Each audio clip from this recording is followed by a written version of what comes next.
Hello, my friends, and welcome to the Two Trees podcast. I'm John Dillon. I'm here with Pastor Nick Church. Hey, guys. How you doing? Pastor Jacob Kessling. What's up, guys? And I don't know what title to give you. Savior of the world, armed force specialist. Specialist Lane military kind of dude, jumps out of airplanes on purpose, Mr. Lane Kessling. Yeah. Hey, what's up, guys? What is the proper title? I prefer hero. Hero? Yeah. Yes. Yes. That was good. Yes. This is the best thing. That's a great answer. I was waiting for you to say, let me be your hero. All right, well, we're excited to have him back. Normally he's up in Alaska, but he's home on leave for a little bit. I think he's got a whole cake and an entire gallon of milk here. So he's prepared in a way that none of us are, but we're excited. He did his run this morning. He can do that. It's okay. Well, I mean, I'm not judging him. I'm a little jealous. Yeah, that's all right. I'm a lot jealous. That's what I am. But this week has been nuts. Our church had Vacation Bible School, so I have been emotionally drained is what I've been. But it's been over. successful. Today is the last day. Yeah, it's true. Celebrate. Good times. Yeah. It's over. All right. No, it was great. It went awesome. Thank you, all of you who helped with VBS. I know you guys are out there listening, and I'm super thankful for all of your hard work. But we're going to jump back into an ongoing conversation we've been having here at the Two Trees that really started, Jacob, because your wife kept pointing out weird things in the Bible that had to do with meals, eating and drinking, and its association with kings and temples.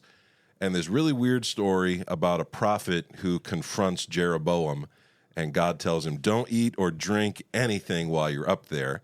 And so he obviously eats and drinks while he's up there, and God strikes him dead. And we were talking about how that seems overzealous on our end. It's not like he denied his faith or anything like that. And he didn't pray before his meal. And so, no. Yeah? What are the rules about that? Do you pray for like the nachos when they come to your table? No. Well, there's like a lot rolls? of really funny spoofs and comedy stuff on pre-blessed food, and do you pray for the appetizer or the chips and salsa if you're at a Mexican restaurant or whatever. But yeah, I don't know. I like to be really, really godly and say, well, I pray without ceasing, and so we don't need to pause. We are always giving thanks to the Lord. But yeah, I don't know. I don't know what the rules are. Everyone's a little bit different.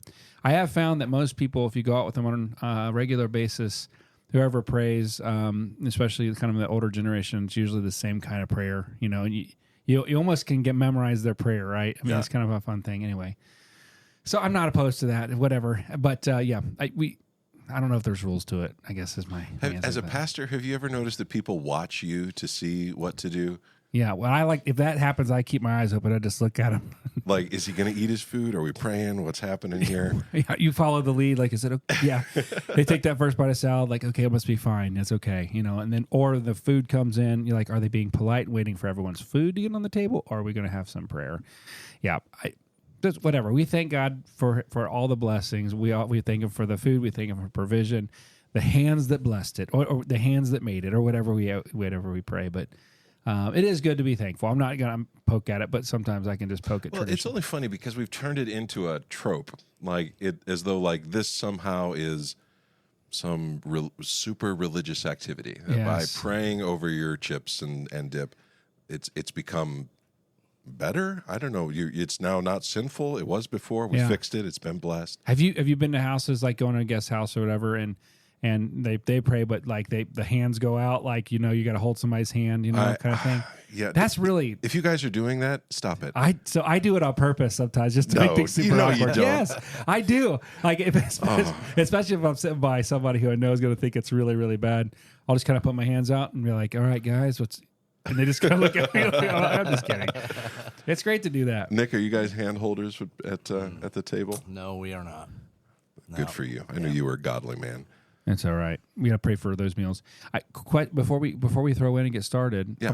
what's our comments going on? What's our following of Facebook and all those things? How's that all going? Oh, yeah. We are over 800 followers on Facebook, which, considering we are who we are, is amazing.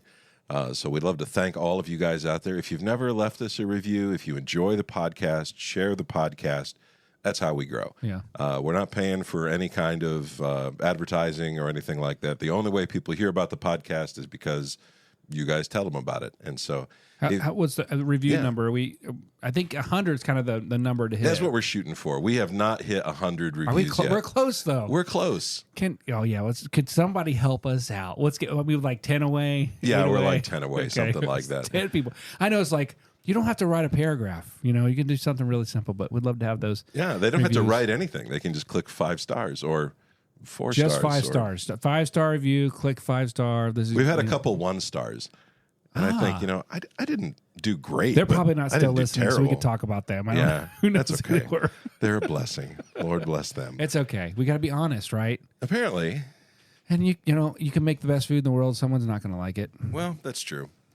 But I don't think we're making the best food in the world, but we're having a good time anyway. Yeah, I don't think we're 1-star material. They can take that back. That hurt my feelings. That's right. But the topic we're talking about really has to do with an ancient context and not a modern one.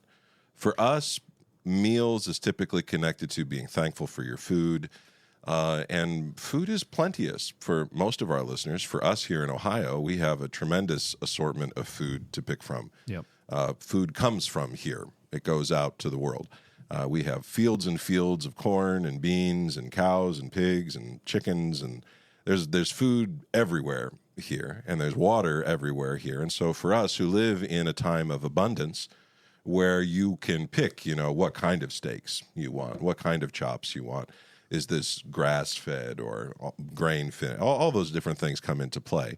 And so for us reading the Bible from a standpoint of a modern world, a lot of the ancient concepts seem confusing.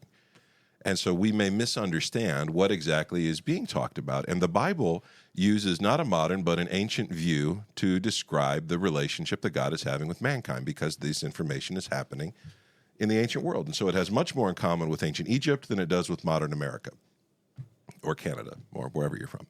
And so when we talk about this, there are stories that we have a tendency just to push past because they don't further the let's get to Jesus hustle that people are in the Old Testament. And we're going to dig into one of these today that has to do with King David. So we're going to go to the book of 2 Samuel and chapter 9. And we're going to talk about the king's table. So a king in the ancient world was way more than a politician.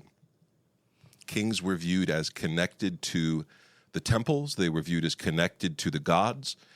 Some kings in cultures actually believed that they were extensions of the gods, like the Egyptians or later on the Romans.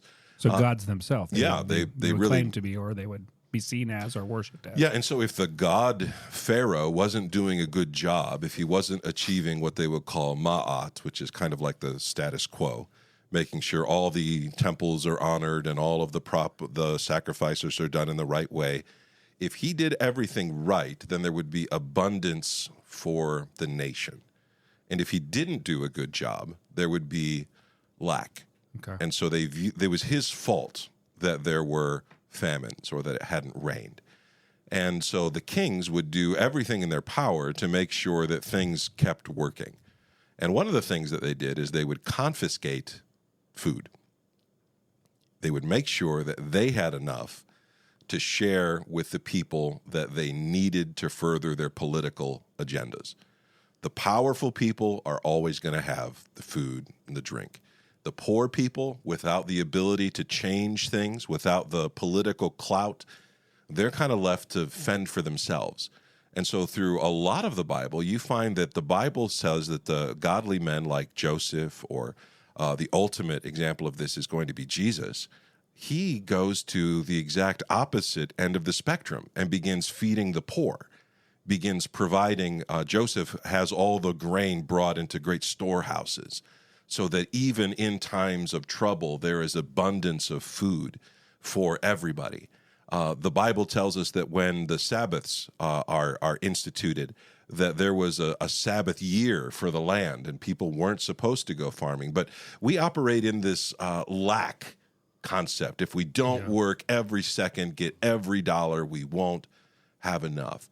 And the way that the Bible presents God is as a provider. He has the cattle on 1,000 hills, which he's not raising just for looks. Like the idea was if you had cattle on 1,000 hills, you could feed the people who dwelt around the 1,000 hills. That's right. This is God the provider. When we looked at the Garden of Eden, God places man in the garden, and the entire temple structure of Eden is filled with trees, and they're not for the God, they're for mankind. Right. It's to feed us. The Lord provides for us. And so that you have kind of these two contrasting views of kingship. One king is a taker. He wields his power to ensure that his wealth increases at the expense of everybody else. But when Jesus comes along, he makes it very clear that if you want to be great in the kingdom of God, be a servant. That the first will be last and the last will be first. And Jesus isn't the first person to talk about this. It's all through the Old Testament as well. That a king isn't someone who wields their power to ensure personal wealth, but that a real king is someone who provides for his people.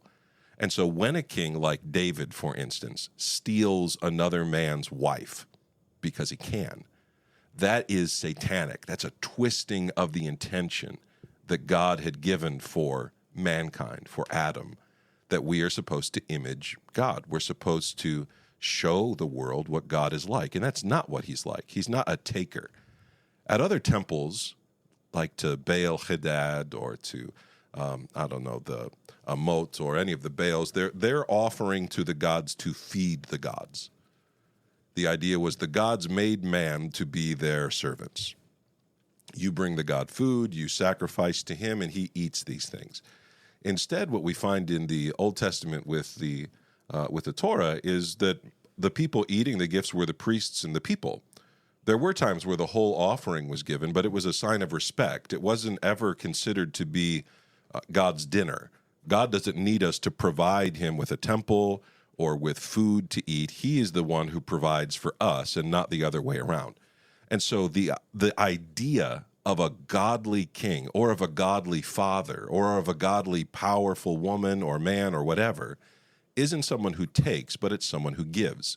And the meals are the best way to show that. If you are providing for someone's food, then you are meeting their daily needs. Even when we pray in the Lord's Prayer, the prayer that our Lord taught us to pray, we pray, give us this day our daily bread. What are we talking about? We're not just saying, Lord, please provide bagels. We're digging into this ancient concept. Are you guys with me so far? Is this making sense? You got applications, thoughts, or anything like that? Well, I was thinking, I cannot remember if this is a conversation or a talk that I had on our previous podcast, or if it was at an elder meeting or one of my other meetings this week. But I was thinking the idea that we do best represent Jesus as we show up to give, not to take, not to necessarily just receive. And I feel like we live in a culture of someone used the word leeches, I guess, as there's a pair of parasites, those who just take, and are never contributing. But you look at like this idea that the Holy Spirit has given us gifts, and you talk about how God's wired us, and we talk about there's a side of he's designed us and wired us to give and to be givers, to give love, to give forgiveness, to be a giver, not a taker. So anyway, as you're sharing this, I mean, food's definitely a very practical way of sharing a table, especially in those days. Like you said, we live in Ohio and there's food everywhere. I mean, I just think we threw away 5 trash bags full of canned goods that were expired and all stuff. And I'm thinking, this is insane. Like, sometimes I wish we could just go buy food that we need to eat for the day and then just don't eat it, because there's so much we buy because we'll use it one day, someday. We have so much food. I don't think about that. But I was thinking about the idea of giving versus taking. You were saying it's demonic, and you don't want to draw those kinds of conclusions, but definitely we represent Christ in the world, in the church, and as we show up, we wake up and we say, God, how can I serve today? How can I love today? We go to church and say, God, who can I encourage today versus what can I going to get? And so I kind of challenged a friend today. Have you ever thought about, instead of focusing on your own sin and struggle and frustration, have you ever thought about like, who can I encourage and love, and like switch gears instead of thinking about yourself, switch gears and start thinking about how can I love somebody. So we just had this big long conversation on anyway. So that's where my head was going. No, I think that makes total sense. And Nick was talking about a little bit ago before we jumped on the podcast just about church, the marks of a healthy church. Like, how do you tell if a church is healthy? And you were asking about like, volunteerism. Why don't you go ahead and bring that up again? What was your thought question there? I don't know. I don't even know where it came you from. asked, what was your question now? I just had a thought, and I was just wondering what marks of a healthy church are. And I was you asked specifically, does a healthy church, is a sign of a healthy church, is one of the signs of a healthy church many volunteers when they have. Yeah, they're not struggling with volunteerism. Right. Like, man, we got everyone wants to. How can I help? Right. They're serving in the nursery once a year because everyone wants to do that. Everyone wants to do youth. Which can be a positive. It can also be a negative. Like, why don't you talk a little bit about that, Jacob? You've had some personal experience with that. Like I was one of my first ministry positions. This is years ago. Ran into a lady, loved her to death, but just as I got to know her a little bit, she was serving every week because she didn't want to deal with adults. She was in the nursery every week with kids that, of course, don't tell her things or whatever. Very kind. She did a great job in the nursery, but she was volunteering to hide and wasn't dealing with life, and so that wasn't really healthy. We kind of ministered to her and prayed with her and try to encourage her to take a Sunday off, and to go sit amongst the other adults, but. That's kind of that's not the only time I've heard that kind of thing too. So there are people who volunteer to hide. There are also people who volunteer to acquire power. Right, or to be seen, or to be a certain way, yeah. Yeah, just because you are doing an act of service doesn't mean that the motive is giving. Mm-hmm. It can be self-serving. You can be saying, hey, I want to be in the sound booth because those are comfy chairs. I don't know why. Yeah. Or because, I want to do this, or... Actions aren't necessarily what they appear to be. So you were talking earlier about the giving and the taking. Mm-hmm. So can that associate in, like just this little topic we're talking about with volunteering? Can you volunteer to take? Oh, I think we're good at that. Or can you volunteer to give? Yeah, it's a humbling of self. There are times when I have needed help, when I needed somebody's assistance. And my pride wanted me to say, absolutely not. I won't take help. And if that means my family suffers while I figure this out, then that's fine. And God had stirred someone else to give. And I had to be willing to receive help.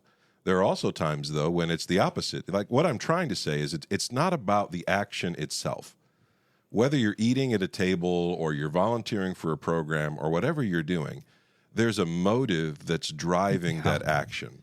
And if that motive is an act of worship, if it is a desire to help others, if it is a desire to love, to place and to meet the needs of others, then it is an act of worship. Yeah. But if it becomes about, well, I want to control this so that it's done my way, or if it's about, I want people to know that I'm this kind of a person, because I know I did a lot of things that were simply done, especially in my youth when I was really in a much more...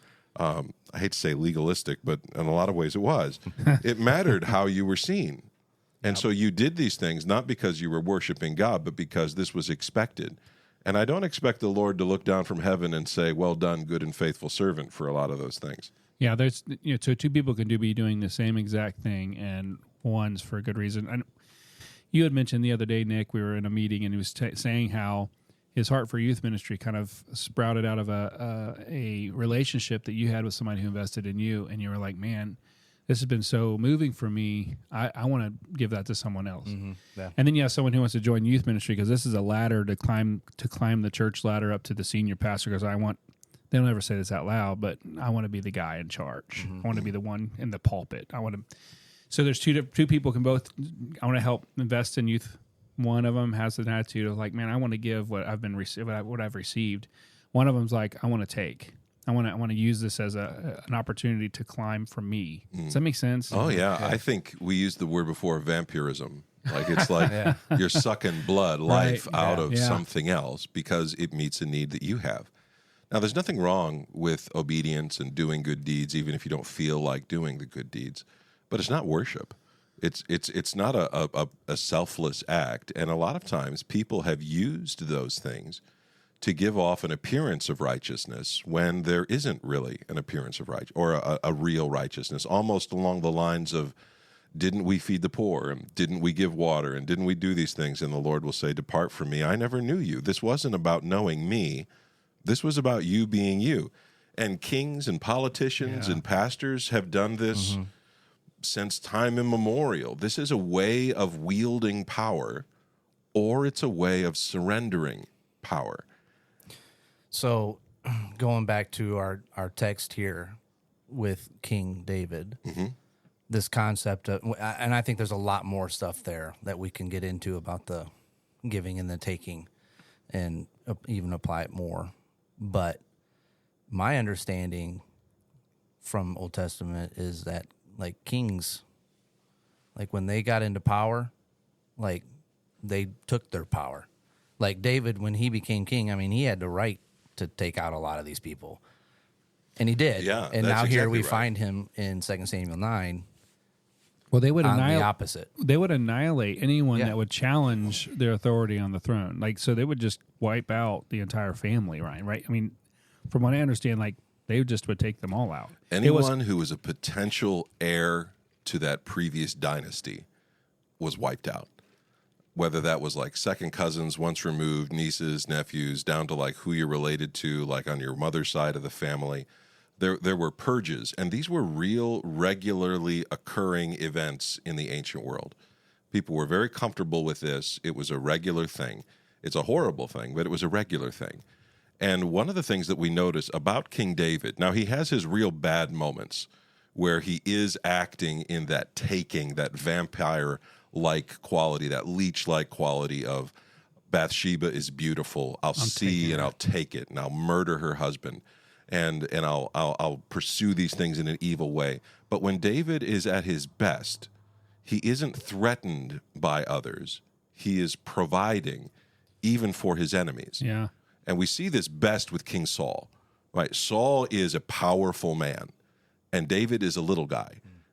David is, he's spunky. He's a fighter. But Saul is almost giant-like in his height. He's a head and shoulders taller than everybody else. He has real fancy war equipment, swords and spears and axes and men to follow him, and he is pursuing David to murder him. And over again, David spares the life of Saul. Yep.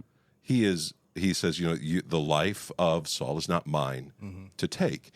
There's this instance of David looking at this and saying, this is not mine to take. The life of this man belongs to the Lord. And Saul needs to get his act together. Now, God had taken the kingdom from Saul. It was going to fall apart around him. And the further Saul went, the worse things got. But David never gets to the point where he is anti the house of Saul. And the story we're about to read is about David's love for the house of Saul. So let's jump then into the text, chapter 9, 2 Samuel, verse 1. And David said, is there still anyone left of the house of Saul, that I may show him kindness for Jonathan's sake? Now, that's a weird question for an ancient king to ask. Now, we're going to read this and we're like, oh, yeah, he and Jonathan were buddies. Well, he's not saying, where's Jonathan? He doesn't say, are there any descendants of Jonathan left? He says, are there any descendants of Saul left? And the answer to that is no. People keep showing up to David with heads of relatives of Saul. And David is upset about it every time. It's not a good thing. David he puts to death one of the guys who claims to have killed Saul. And so there's this moment where you look at David and you think to yourself, you're doing this wrong. You're not acquiring power the right way. You're not supposed to be serving your enemies. You're supposed to be dominating your enemies. And so the desire here of a godly king, of a shepherd king, is that he desires to protect and to provide for the house of Saul. I think that's a beautiful image for us as well. This isn't just a matter of when I have power and no one can threaten me, then I'll do it. Any relative of Saul is a living threat to the dynasty of David. Do you think, it's just a thought, I think this was thrown at me years ago. He says, for Jonathan's sake, doesn't say for Saul's sake. And I think you can kind of read behind that. But in First Samuel chapter 18, there's a really interesting thing that happens. And again, this is out of our cultural norm too. But 1 Samuel 18, verse 3 says, and Jonathan made a covenant with David because he loved him as himself. Jonathan took off the robe he was wearing and gave it to David, along with his tunic and even his sword, his bow, and his belt. And I think it was a conversation about, was this a blood covenant? Was this a covenant that was made that the two decided that your family's my family, that your weapons, your protection's my protection. I'll protect you, you protect me. Mm-hmm. And is there a tie that David is remembering this covenant? And is this why he's saying Jonathan's sake? And not that he's disregarding Saul. He seems to love Saul regardless of Saul's motivation to try to kill him. But I'm wondering if there's a connection of this covenant that was made here. Yes, and there definitely is. There anyone left of Jonathan's household that, like, I there was a love they had, and I know there's there's crazy stuff that's said about this relationship, but these two had a bond that was really special. It's a brotherhood. Yes, is the idea that's here. There's a sense of unity, of oneness, of family that exists here. So if they made a blood covenant, would there not have been a cut in the hand and a handshake, or somehow they I don't know, like brother stuff? I don't do this anymore. Well, but yeah, if this day. was like a Wild West film, that's what would happen.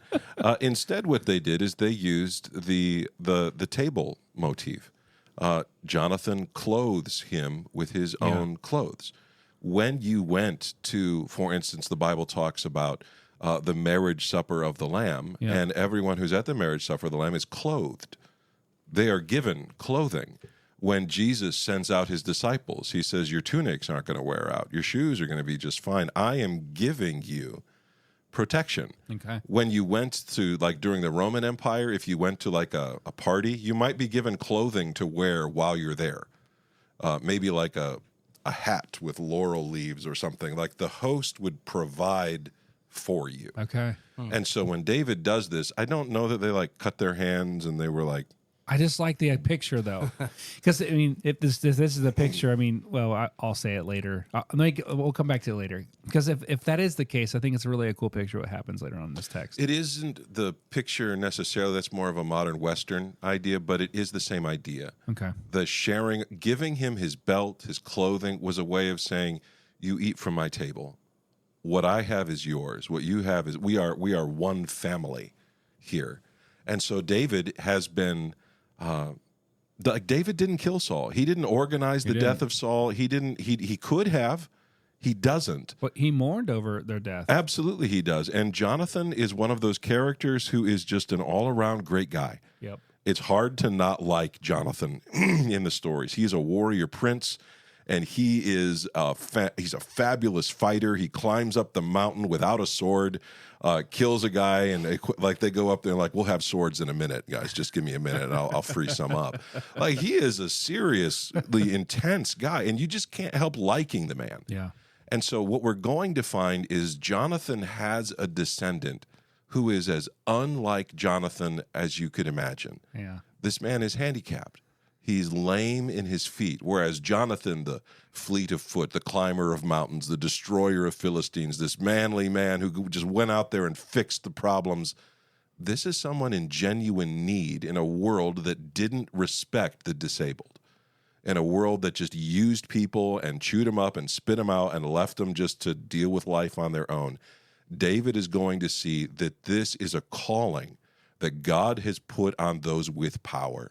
You are to wield it to bless, not to manipulate those around you. So let's get into, and let's read a little bit now from verse 2 and on. Now there was a servant of Saul's household named Ziba, and summoned him to appear before David. And the king said to him, "Are you Ziba?" "At your service," he replied. The king answered, "Is there no one still alive from the house of Saul to whom I can show God's kindness?" Ziba answered the king, "There is still a son of Jonathan. He is lame in both feet. Where is he?" Now we're going to stop right there. Who is this guy? It's just a servant. Whose servant? Did you catch it? I think he was. It's Saul's servant. Yeah, this is a guy who is a servant. He was probably of in Saul. charge of That's right. Mephibosheth. He doesn't seem to be serving Mephibosheth. He seems to have just taken over and been like, listen, buddy, you can't rule. You're the wrong kind of guy. You're not a Jonathan. You're not a Saul. We'll take care of things here. And so David calls this man to him and says, listen, you're a servant of the house of Saul. Who's left? Who is there that I can bless, that I can show grace and provide for? And to his credit, he doesn't hide it. Mm-hmm. He says, there is somebody left, and his name is Mephibosheth. Let's keep going. Well, can I ask a question real fast? Yeah. So I don't think you see it in the text, but there's backstory somewhere that perhaps Mephibosheth was fine as a child, but was made lame in the fleeing from when Saul was sacked and those kinds of things because of knowing what was going to take place, meaning they're hiding him away because of trying to, I don't know. There's this story, and I don't see it in the text, but is this kind of like a filler story? Is this in another document? I mean, have you ever heard any of this? So, yeah, every time that Mephibosheth is mentioned, it makes a big deal of the fact that he is lame. Right. That he is broken. He can't be a priest or a king in that nature because something is physically wrong with this guy. But he is the hope of the house of Saul. It is through this man that the descendants of Saul are going to come about. And this is a potential threat to the kingdom of David. And so David has an option here. He can treat the descendants of Saul like Saul treated him. Right. Or he can show this other way. I don't know how his feet got like that. Yeah. But I do know that every time it's mentioned there's this element of, I think Ziba must have thought this is a trap. You know, like sometimes we hear side stories and we just think it's in the Bible, and then you read the story like, well, I don't see it in here.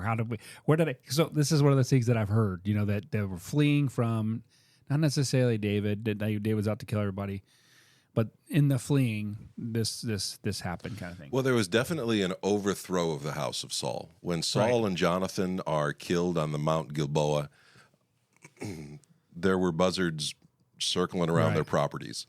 Whatever could be got, people went after. That's human nature, fallen human nature. There wasn't this desire to protect the innocent. This man, Mephibosheth, he can't ride out to war. Right. He's not going to be able to walk out and check on his servants.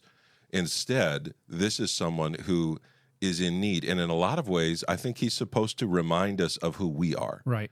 That we are to God like this. We are a rebellious servant who just messes things up and can't take care of the problems ourselves. We're broken.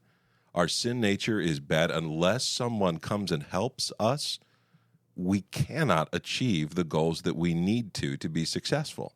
So when God makes Adam and brings him into the garden, God doesn't say, Adam, you're good enough just like you are. You're not going to have any problems. Get out there and just overcome, man. Yeah. God provides for him. He walks into a garden already laden with fruit, already flowing with water. It's given to him because of the nature of the giver. Mm-hmm. So let's keep going. Verse 4. Yeah, verse 4. The king said to him, where is he? And Ziba said to the king, he is in the house of Machir, Sure. the son of Amiel, at Lo-debar. Now, he kind of gave that up pretty easy, don't you think?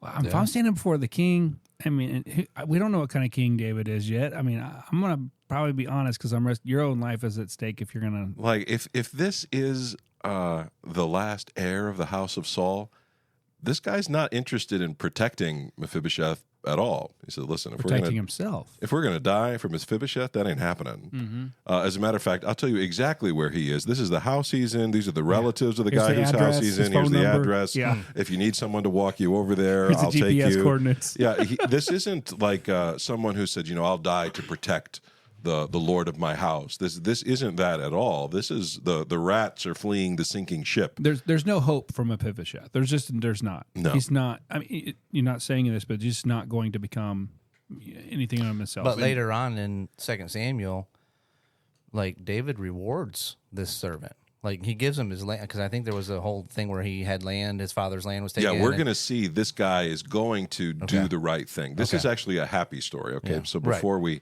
throw him completely under the bus, it's not an auspicious beginning. He's like, oh, yeah, I'll tell you exactly where this man is. Yeah. But the hopes of Saul's house are gone. But the implications, though, if put ourselves in the story, you're in the room and you're watching David ask, where is a descendant? Now, he said that I might show favor or whatever.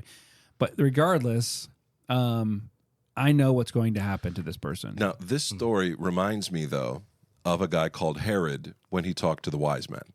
Oh, do you remember this? Yeah. Where is the child? Come back and tell me so that I can go and worship, that I can go and instead he's thinking to himself, I'm going to kill him. this child. There's this, there are two paths here: to control power yourself. David's path is not that. He's going to actually keep his word. He's going to be a blessing. He's going to be a tree planted by waters. Let's keep going. Then King David sent and brought him from the house of Machir, the son of Amiel, at Lo-debar.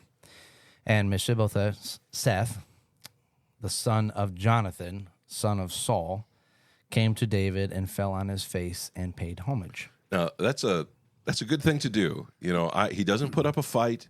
He's brought. This must have been a really awkward journey for him. He's got to wonder, you know, is this my ending? Is this the end of my story? Well, yeah. I mean, if I am getting called by the king and knowing what happens typically for family, I'm terrified. Plus, I mean, some people can say, "Hey, I'll be your servant." What? He has nothing to offer. Nothing to offer him. No. Like, there is no reason he should stay alive in his head. So I would too. I'm not trying to minimize this. I'm just trying to get in the story. I like to jump into character sometimes. Like, what if I was him? And oh no, David's looking for you. Oh, please, no. We thought okay. I hid out. I don't know how long. We got this much. And I'm before you were before a king. You're before the king that I'm sure you knew Grandpa's tried to kill him. And you know, what am I going to get in return? I mean, I would be thinking, yeah, I'm done. Now, I'll tell you some interesting things about this guy. And Nick pointed it out a minute ago. Mephibosheth sounds like a very strange name. It's probably not something that you've named any of your children. No. It could be that there are some Mephibosheths floating around out there, and I just don't know about you. But, Nick, what does Mephibosheth mean? Exterminator of idols. It means idol smasher. Yeah. Now that is a powerful That's a name. That this is a guy who physically is not a warrior. But when he was given his name, the hope of the child is that this is someone who smashes the idols. This is a warrior against the darkness. Name. That's so a does very that strong come into name. play in his story? Yes, it does. Okay. So this is a man whose very name evokes the idea of spiritual warfare. Saul is totally fine going to witches, Right. and it's talking to demons and whatever god that's floating around out there. That's fine. He talks to Samuel all the time about the Lord, your God, not the Lord, my God. Saul is on everyone's side whenever he wants to be. He's fickle. Mephibosheth is not like that at all. From the outside, you would look at this man and think, what does he have to offer? Politically to David, nothing. Financially to David, nothing. But the life of Mephibosheth does not belong to David. It belongs to the God who made him. Yep. Every life is holy. The Lord has made all mankind to image him. It is not ours to decide who has value and who does not. It is our job instead to seek to be a blessing, not to do a cost-benefit analysis. Is this guy a threat to me? Is this going to bite me in the butt? Am I going to get a good return on my investment for this man? This is simply a question of, is this what the Lord would have me to do? Wow. Mephibosheth has things he's going to do. He is a person in his own right. He's not just who his parents were, not just who his grandparents were. He's his own man. And what's about to happen here is he's wrapped up in fear, but he meets it bravely. He goes into the king's presence, he bows down, he pays homage, and then let's pick it up again. And David said, Mephibosheth, at your service, he replied, don't be afraid. David said to him, "For I will surely show you kindness for the sake of your father Jonathan. I will restore to you all the land that had belonged to your grandfather Saul, and you will always eat at my table." There's that imagery again. Wow. Saul had David in his house, and he betrayed him. Saul had David there to play the harp for him. He was eating from the king's table, and time after time, Saul tries to shish kebab David with a spear. Yeah. And then when he gets away, he goes after him. I mean, he hunts this man for a large part of his life. Jonathan, though, when he's around David, he protects him. He makes him family. He clothes him with his own clothes. There's that line in the Gospels, Jesus says, if they demand your coat, give them your cloak also. Yeah. That sense of protect, provide, give more than is expected of you. Have a generous heart. The Lord loves a cheerful giver. All of those concepts are in play here. And so David looks at this man and he says, I do not want you to fear me. I want you to see me as what I am, and that is family. Yeah. Jonathan and I are family, and you are the son of Jonathan, so you are a son of mine. You will eat at my table. Jonathan is going to be, or rather Saul, man, what's this guy's name? David. David is going to treat Mephibosheth the way that Saul should have treated David. Yeah. This is the two trees moment. You have one tree that is a tree of death, and here you see the tree of life. Here you see this is what a positive relationship is going to bring about. Look at what he gives to him. Did you see that? Don't fear.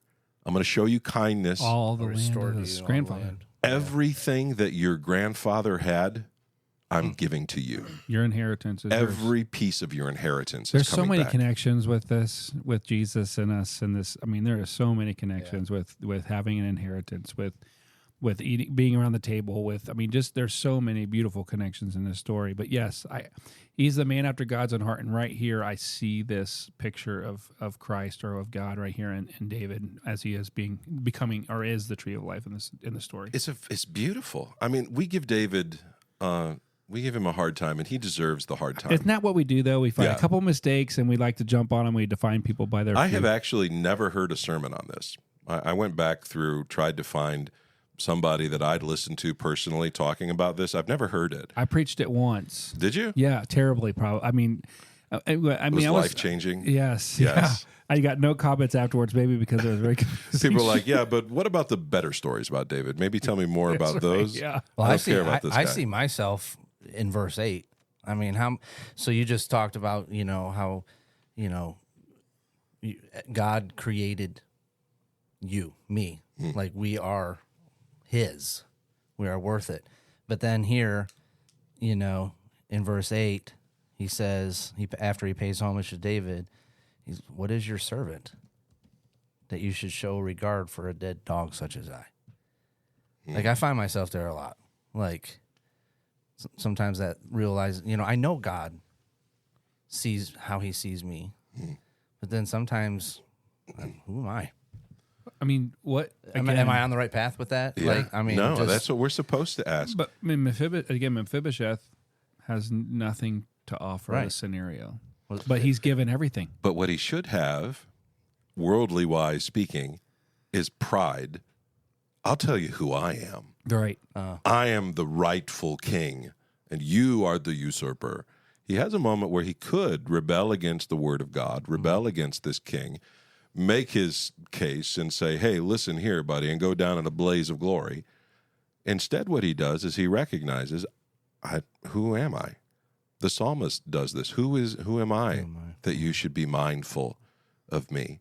In Matthew 15, there's a woman who is trying to get Jesus to do something for her. And she says, even the dogs eat from the crumbs that fall from the master's table.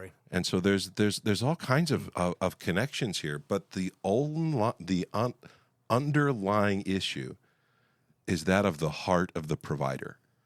Is the person giving because they hope to get something, like Herod? Herod wines and dines the wise men because he wants to kill somebody. I'm going to add a pastoral thought here. This has just been in my mind since we started this, and I sometimes don't want to steer this because I know the direction we're going, but it is easy sometimes to show favoritism to those who contribute to the church when I say they're serving in the ministries or they're giving. I've tried. I don't know who gives. I've made it a point not to. I know you guys don't either.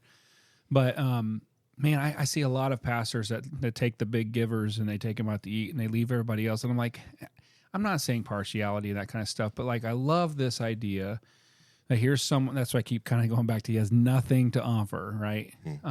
How he loves them and treats them like family.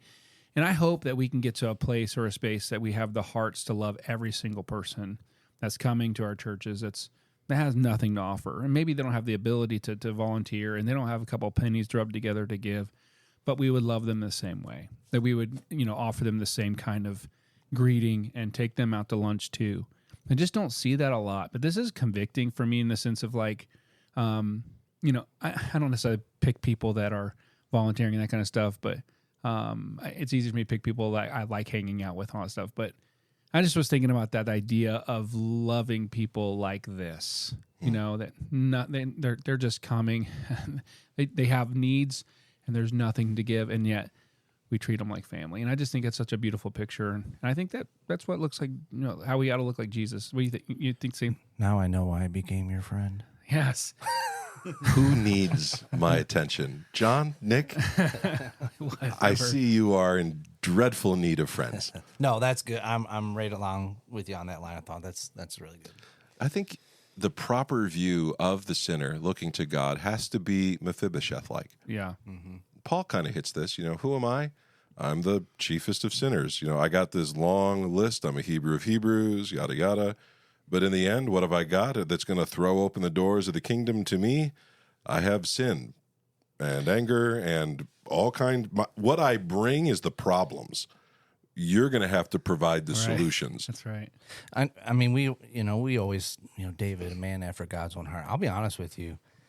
Like, this could be, for me at least, it just hits me hard. Like, this is why he is a man after God's own heart. Yeah. He is showing it, and right here. I mean, he did a lot of other good things too. To talk about those other things, but not at the expense of the positive. He has moments where he just shines. Mm-hmm. This is one of those. Let's keep going. There's some more in here.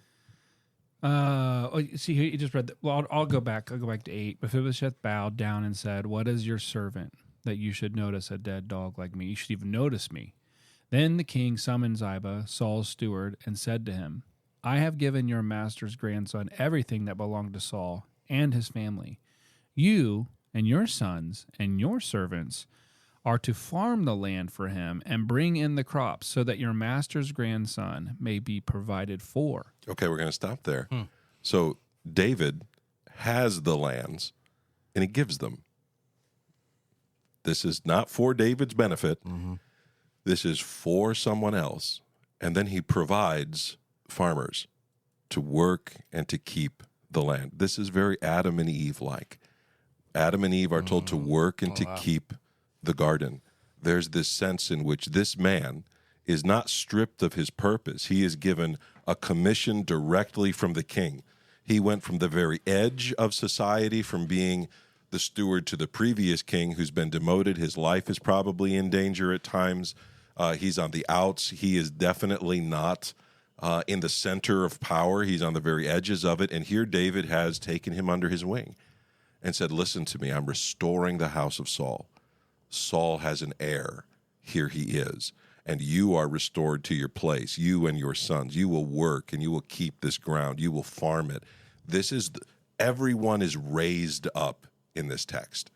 Everyone finds themselves better off because David is acting like the Lord would act and like the Lord did act in the garden. And it's set through this lens of providing food, of making the earth fertile, of bringing about goodness again. Let's keep going. Awesome. What verse are you on? Oh, who knows? 10? Yeah, sure. "And you and your sons and your servants shall till the land, and they shall bring in the produce.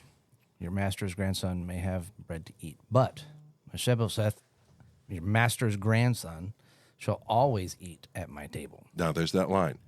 Where is this man eating? Not in his own house. He has been raised up so high that he is now living at the king's table. He is in the palace. He'll eat the king's food. He'll eat the king's food. Yeah. Now, he also has his own food. That's right. He isn't just given enough, he's given an abundance. When God turns the 5 loaves and 2 fish, they end up with extra stuff.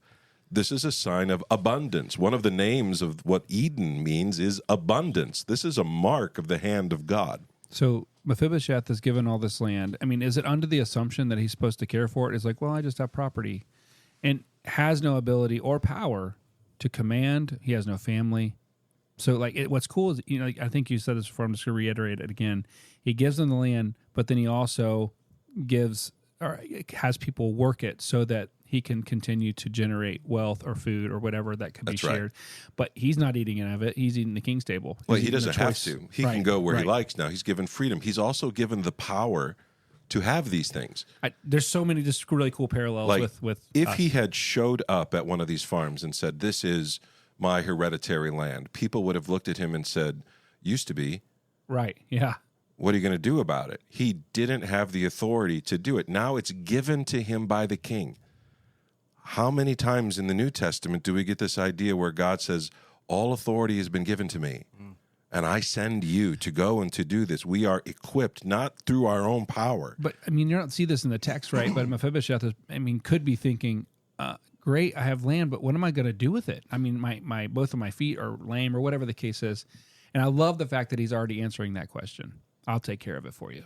Yeah. And again, so many beautiful parallels. I love. And not only is David going to take care of it, but this steward, right, his family is now linked to this man. So the power that this man has is going to be wielded. He has brought somebody and another.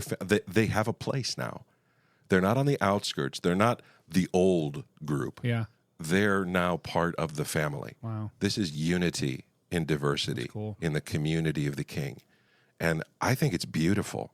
I think this is garden-like. This is not chaos begetting chaos. This is love putting an end to a feud. And it's interesting to me how this is going to continue. He says, all that my Lord commands. This is verse 11. Well, I tell you what, let's go back. It says, but Mephibosheth, your master's grandson, shall always eat at my table. Now Ziba had 15 sons and 20 servants. So right away, Mephibosheth has staff. Mm-hmm. He has people that are there. He has been moved into a prince-like setting. This is all given by the Lord. What does it mean that David is a man after God's own heart? I think you're looking at it. Yep. This is what it's talking about. Ziba said to the king, according to what my lord the king commands his servant, so will your servant do. He says, yes, Lord. That's what you want? We're in. This is not, he doesn't negotiate for more. He doesn't try to tell him, this guy. Things are pretty this gracious. This is the wrong right guy. Now. Like, he says, hey, I accept that. Yeah. I'm in. I'm a servant of the king. Mephibosheth had a young son whose name was Micah. And all lived in Ziba's house, became Mephibosheth's servants. So Mephibosheth lived in Jerusalem, and he ate always at the king's table. Now he was lame in both his feet. Yeah. What a cool way to end the story. Yeah, that's right. You're the third reference of always eating at the king's table. He's eating at the king's table. How cool. Not because he rose and took it, but quite literally because it was given to him. Yeah. Does he have a need? He does. He's lame in both his feet, but he's been given a house. He's been given children. He's been given protection. He's been provided for. And I can't help but when I read this, think about the 23rd Psalm. When David writes the 23rd Psalm, he says, you prepare a table before me in the presence of my enemies. You anoint my head with oil. My cup overflows. Surely goodness and mercy shall follow me all the days of my life, and I shall dwell in the house of the Lord forever. God has given that to David, and so David gave it to others. That's awesome. This is what power should be. This is what wealth should be. Yes, you're going to have a place at the table. Yes, you're going to have food, but those things are given to you so that you may also be a blessing. This is, I think, the heart of eating at table in the Old Testament. It's either an expression of binding yourself to the demonic, or it's an expression of binding yourself to the house of the Lord. I think you see this really clearly in the book of 1 Corinthians. If you guys have got a second, let's turn to 1 Corinthians. And where are we? Yeah, let's look at chapter 10. Figures you'd go here. Since I'm preaching through 1 Corinthians. I can't get enough of it. And Jacob, will you start us off in verse 18? 18 says, "Consider the people of Israel. Do not those who eat the sacrifices participate in the altar? Do I mean then that food sacrificed to an idol is anything, or that an idol is anything? No, but the sacrifices of pagans are offered to demons, not to God. And I do not want to be participants. I do not want you to be participants with demons. You cannot drink the cup of the Lord and the cup of demons too. You cannot have part in both the Lord's table and the table of demons. Are we trying to arouse the Lord's jealousy? Are we stronger than he?" So the question here is, choose you this day whom you will serve. Which king are you tying your hopes to? Saul or David, Mephibosheth? Are you going to rest in who you were or in who you are? Are you looking to God as your king, or are you looking to your own power and your own rights to achieve these things? Later on here in Corinthians, many of the temples in Corinth had dining halls where you would eat in the presence of the God. And it was like this idea of a king. This is a spiritual king. He's here with us, and we're going to eat at his table. He's eating with us. We provide for him, and you scratch my back, I'll scratch yours, kind of a thing. When the Lord's table is spread, when communion is taken, you don't bring it. It's provided for you. The Lord, and it's this moment of remembering what it is that Christ has done. This, I think, just beautifully shows these two trees, these two ways of looking at this. There's a way that seems right to a man. You can try to pursue and guarantee the outcome you want through your own power and through your own speed and through your own manipulations, or you can follow the will and the word of the Lord. You cannot serve two masters. And I see it laid out clearly in Scripture in that lens of table.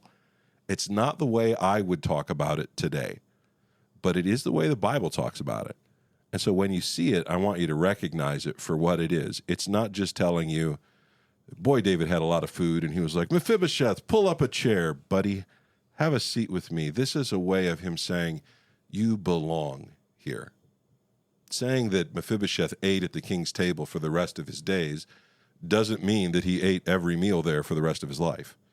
It means he never lost that position. That place was always his. Mm-hmm. And so I guess what I'm trying to tell you is that Jesus is the King of Kings, the God of gods, mighty and awesome.